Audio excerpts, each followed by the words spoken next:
चाक्षुष मनवंतर की कथा भगवान ने सुनाई सुखदेव जी ने, जिसमें गजेंद्र मोक्ष का प्रसंग सुनाया और बताया कि किस प्रकार से भगवान के घर में अंधेर तो है ही नहीं, लेकिन देर भी नहीं है। देर जब भी होती है हमारी ओर से पुकारने में होती है। गजेंद्र अपने परिवार के साथ में गया स्नान करने के लिए सरोवर में। एक ग्राह ने पैर पकड़ लिया गज का। गजेंद्र लड़ता रहा अपने बल से, अपने परिवार के बल से, लेकिन मुक्त नहीं हो सका। सूंड मात्र बाहर रह गई गजेंद्र की। सबसे अंत में जाकर गजेंद्र को भगवान का ध्यान आया। पहले ध्यान नहीं आया, अंत में ध्यान आया और तब भगवान को पुकारा गजेंद्र ने। और जैसे ही भगवान को पुकारा, भगवान तुरंत चल पड़े। एक क्षण का भी भगवान ने विलंब नहीं किया।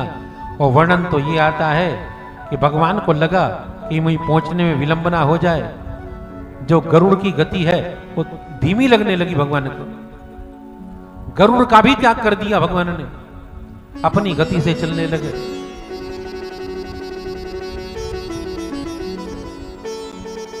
सुदर्शन को छोड़ दिया भगवान ने।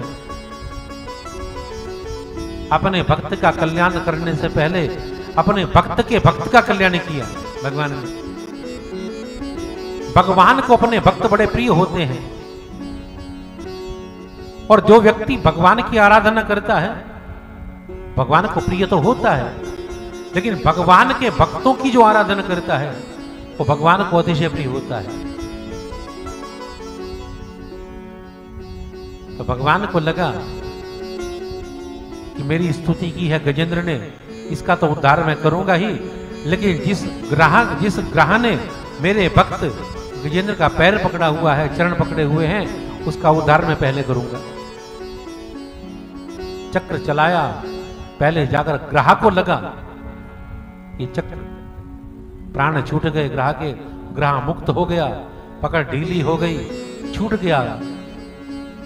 गजेंद्र ग्राह का और गज का दोनों का उद्धार किया भगवान ने, लेकिन ग्राह का उद्धार पहले किया क्योंकि ग्राह ने भगवान के भक्त का पैर पकड़ा हुआ है।